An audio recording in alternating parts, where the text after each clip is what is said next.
This is the Glenn Beck Program. Al Gore made a movie called The Inconvenient Truth. And I remember when Stu went, when I went, Stu was holding his breath. He had already seen it, and he knew, oh man, if Glenn gets his teeth into this one, and he's swayed by the, whatever. And I walked out of it, and I went, that was a powerful movie. And I called you from the lobby of the movie theater, and I said, give me all the other side. I want to hear all the other side.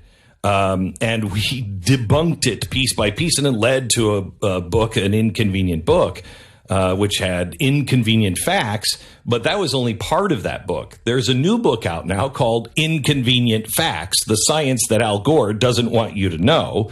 And the author, Gregory Wrightstone, is with us now to go over some of it. How are you, Greg? I'm good. Thanks for having me on. Thank you bet. You bet. Okay, so we were just talking off air about forest fires. Yeah. Let's start there on what climate change is doing to the state of California. Yeah, it's just awful. Yeah. Did you know that the number of forest fires actually are declining in California? According to CAL FIRE, that's the source of all fire-related data in California. According to CAL FIRE, the number of fires have declined by almost 50% over the last 30 years. Now, granted, the area burned has increased, but the area burned has nothing to do with global warming or climate change, but rather poor forest management. No, Greg, it has everything to do with there's no water in California, and it's getting hotter in California. Well, the dirty little secret is with fires, there's three things we need for wildfires and forest fires. You need an ignition source, you need fuel, and then you need arid conditions. And you know what we're doing? Man's actions are actually contributing negatively to all three, but it's not because of global warming. The Sierra Nevada Conservancy says there are 4 to 5 times as many trees per acre today than what a normal healthy forest should have. 4 to 5 times too much. And what that means is, of course, more fuel. That's easily understood. But what it also means is the second largest source of aridity, of loss of soil moisture, is the moisture that's sucked out of the ground and the soil from the trees. So now you got 4 to 5 times too many trees competing for that same scarce soil moisture. When you think about it now, it's leading to the aridity. And there's estimated a 1,000% increase in the last 40 years of people living in fire-prone areas. So now we get ignition sources up, we got more fuel, and we got more aridity, and it's not due to climate change or global warming. Of course, that causes a lot more damage when the fire actually happens, too. You've got a lot more homes to burn. Intensity, area burned in California has increased. So necessarily, each fire is about twice as big as it used to be. But the good news, Glenn, that goes unreported is that worldwide fires, the number of fires is declining, and it's the experts. Well, but it's probably those fires are put out because of all the hurricanes that are happening. Yeah, but that would be area burned. We're talking they're talking about number of fires. Once that fire ignites, they count it. So even if it's put out, it's counted. So what we find is soil moisture across the world is increasing, and the fire experts tell us it's because of climate change. Increasing precipitation, and the climate alarmists will say, well, that'll lead to flooding, and it might in some cases.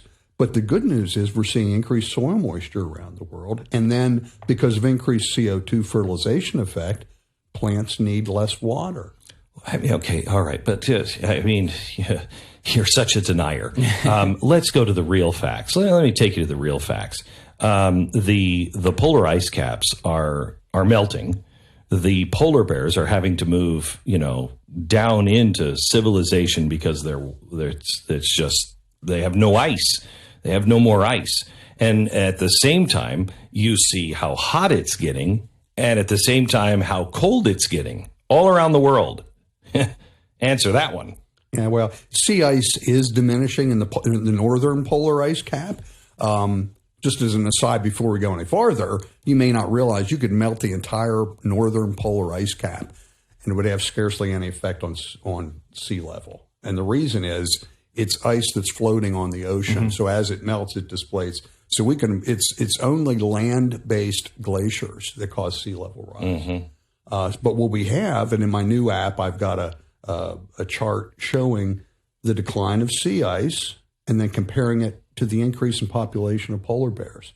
So as sea ice has been diminishing, polar bears are increasing. Now, granted, part of it's because we stopped doing trophy hunting, but certainly the loss of sea ice hasn't hurt them to any measurable extent. And the study related in the book, they compared bears in a high ice loss area along Russia to the areas of bears that didn't have much. And those bears where there was a lot of ice loss, man, they were fat and happy. They were much, much heavier, more successful than the bears where there was a lot of ice. I have to say, too, you also have an update on a stat that we talk about all the time when it comes to polar bears. I mean, back in the 60s, it was about 5,000 polar bears that existed. And we talk all the time, Glenn. We said this just the other day, that it's about up to about 25,000. And that number had come from the mid-2000s-ish. So I honestly hadn't seen an update in quite some time. You have an update in the book. Yeah, it's 2017. Susan Crockford's probably the top polar bear expert. And I communicated her. I wanted to get the best data. We published the book about a year ago. We've got a new app that's come out. We were back and forth. I said, what's the best data you have to date? And that's what's incorporated in the app. Confirmed what I have in the book there.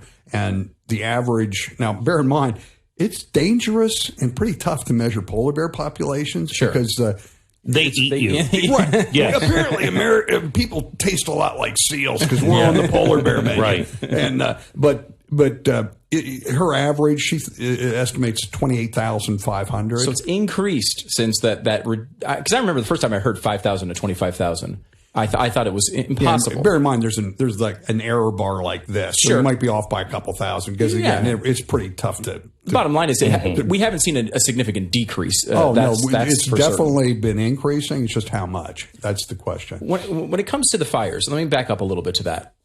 One of the things that people will say when it comes to these fires getting worse is we just have had so much drought. There's more drought now than there's ever been before, and that's causing all of these problems to get worse. Yeah, again, what we're being told flies in the face of the science and the facts. I think at this point might be interesting for your viewers to find out that I didn't set out to write a book. I set out to seek the truth, and it was that search for the truth that led me to this. And that was one of the stunning things about drought and forest fires. When I found out that actually droughts were in a slight decline, and especially the big droughts were declining, I said, wow. And I said, no one knows that. No one knows that. Yeah. Everyone. So there might be droughts here and there, but overall. Right. Exactly. Droughts have always been with us. They always will be. The good news is the most severe droughts are being exacerbated mainly by that increase in soil moisture we talked about before. And this increase in soil moisture alleviates those droughts. I've got a chart in the book and on my app showing the most intense and significant droughts of the 20th century. And if you look at those are the really bad ones. The Dust Bowl, the Sahel droughts. There were a number, I think there were 28 that they recognized in the 20th century. But we find that most of those, almost all of them, were before 1960. So as CO2 has increased, as temperature increased, and yes, we're in a temperature increase, thankfully. We have been for the last 300 years. You say thankfully, and you actually show that pretty well in the book. Oh, yes. When it comes to the amount of greenery were we able to grow, I mean, it's increased almost everywhere in the entire world. Yeah, and also, it's fascinating. If you look over human history, if we look over the last 4,500 years, each of the warming trends that we've seen, the Minoan, the Roman, the medieval warm period, each one of these correlated to a benefit of civilization. We see a great correlation between the rise and fall of temperature and the rise and fall of civilizations. If you were Emperor Glenn in a warm period, you had it good because you could feed your subjects. Food was bountiful. People had time to dream, to tinker, to invent. In the cold periods, just again, opposite of what we're being told, the cold periods were where bad things happened consistently. Famine, crop failure, pestilence, mass depopulation. Cold is very, very bad.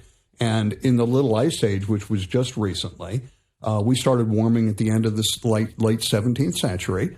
And it's that beneficial warmth that we're recognizing today. Yeah, but if it stays on this, worst case projections, we'll be as hot as the sun in 1,000 years. Yeah. I mean, that's the problem. Exactly. Is they take these projections and then say, worst case scenario, Well, that's not happened to the world before. And if you look back, how many hothouse and icehouse periods have there been? Yeah, most of the Earth has been significantly, going back to the pre-Cambrian, have been significantly warmer than we are today by as much as 15 to 20 times or degrees Fahrenheit.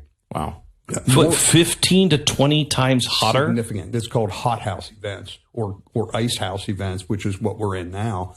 During icehouse events, we have ice at both poles or one of the poles. During the hothouse, there's no ice on Earth. And really? But the key thing here is we look at carbon dioxide. It's in the past up until now is consistently temperature has caused carbon dioxide to change. In other words, when it warms, the oceans vent carbon dioxide, so carbon dioxide increases. Mm-hmm. During cold periods, it sucks up. Cause I know it sounds counterintuitive, but if you put a liter of ginger ale in your refrigerator, right? You open it up and it goes. You put that out on your patio in August and open it up, and man, it's like a volcano. And what that's doing is spewing the carbon dioxide. And we have that same event happen with a warming ocean.